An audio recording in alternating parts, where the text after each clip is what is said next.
Hi, welcome back to Susan's Kitchen Corner, and I'm glad you're back. And I've been hearing a lot of different advice from my friends, so I'm going to take some of that advice. And they said keep posting, so maybe I'm not going to do a week at a time. Just let's play it by ear. Today we're going to make chocolate chip cookies. So we're going to get right off the bat.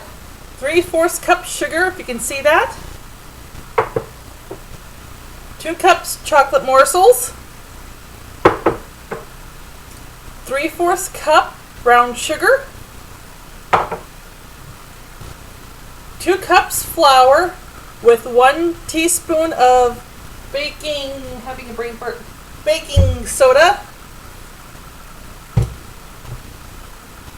whipped butter separately, that's 2 sticks, 2 eggs whipped separately. See how it's nice and puffy? You want to whip the eggs for about 2 minutes, 2 good minutes. Make them nice and airy. So that's what I'm going to do right now. I'm going to whip them a little bit more.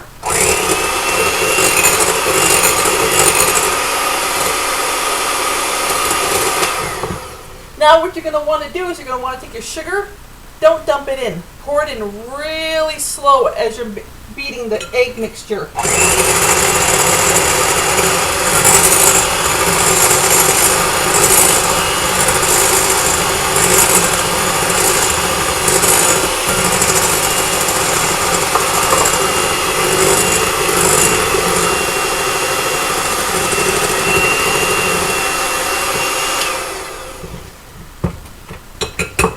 Okay, and some advice: when you break the eggs for the first time and put them in the bowl, don't move it around too much like I was. It's a little bit thicker now, but when it's just 2 eggs, just hold it at an angle, let the beaters do the work. And you don't really have to move it around, but when you're like this, then you have to move it around while mixing the sugar. Okay? See how it's nice and ribbony? See that? That's good. Okay.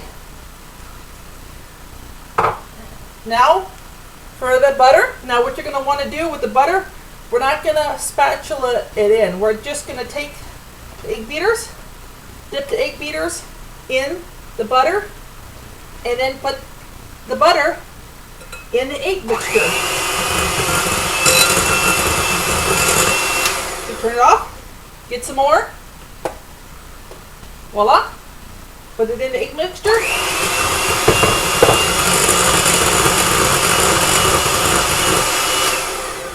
Now, of course, a little bit at the end, you're going to have to use a spatula, but this controls it a little bit more.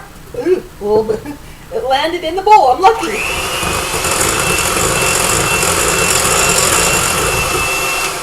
Okay, now we're getting down to the nitty-gritty, and I do need to use a spatula, and I put the spatula right in front of me, so I want. Where is it? Oh. It grew legs and walked over to the dish drainer. Okay, let's get the rest of the butter out of there.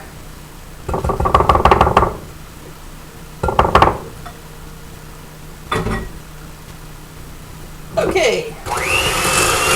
Mix the rest of it in. Okay, and get some on a little bit on my kitchen, not a lot. Okay, and now for the brown sugar.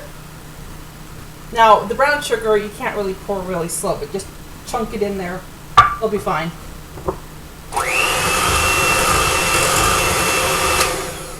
And this is where it is going to fly around depending on the size of your. I think I need that spatula back.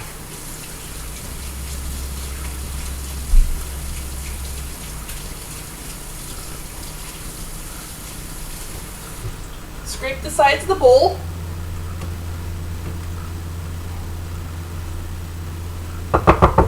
Okay, she'll lift the spatula out.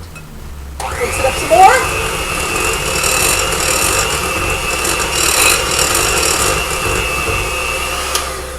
Okay, and set that aside. Get your spatula back. Scrape it off best you can. Okay. aside and work on them later. Okay, chocolate chips. Dump in. Hey, you can see that. Stir in.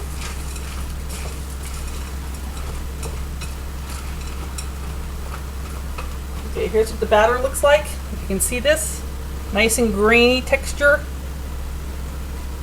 Like that. Okay, flour time. Now again, you're not going to want to pour all the flour in the bowl. A little bit at a time. This allows you to control. It's a little bit more messier.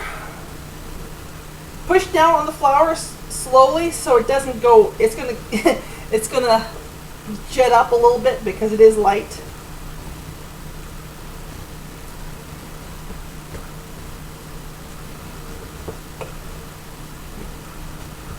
Just imagine me in high speed right now.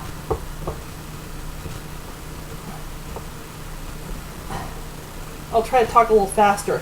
No, it's done. No. Ooh, you see me? I wanted to taste it. I have a, when the camera's off, a good cook always tastes their food, so it's on my thumb. Okay, all you squeamish people out there, I'm sorry. Cookie dough is one of the heavenly things that you can't replace cookie dough, especially fresh cookie dough. Okay.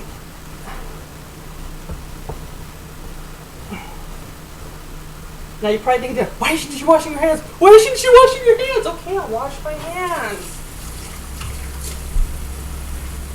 There, see? So, there you go. Feel better? Okay, now my hands are washed.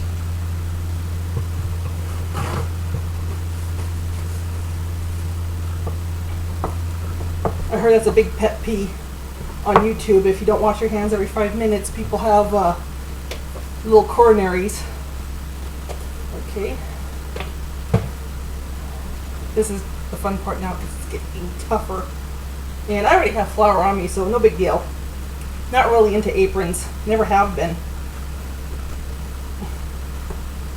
Okay, I think this is gonna do it because it's starting to pull away.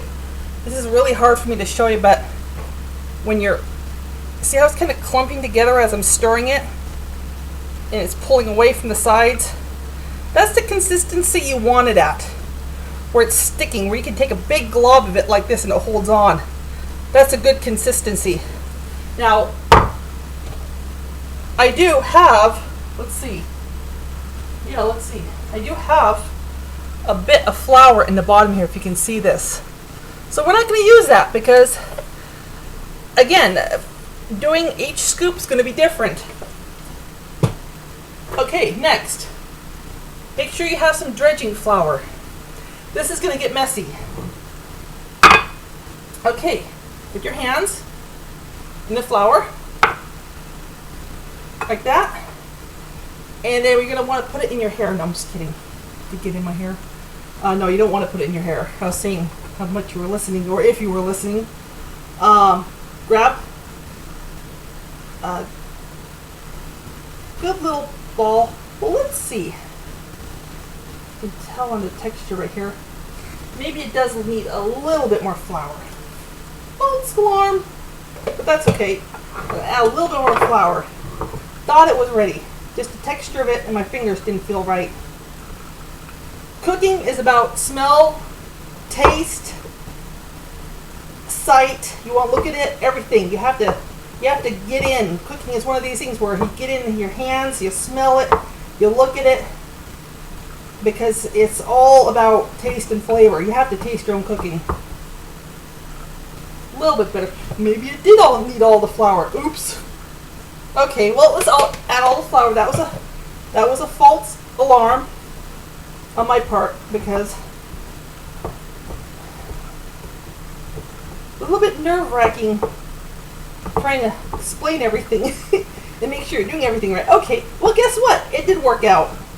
Great context, and it's still doing the same thing. La la! Okay, back again. Let's start over again. Okay, so you want to make little balls like this, and again, it's like a walnut size. So, and you want to place them. Grab a little bit more. And then the flour on your hands keeps it from sticking to your hands. A little bit more.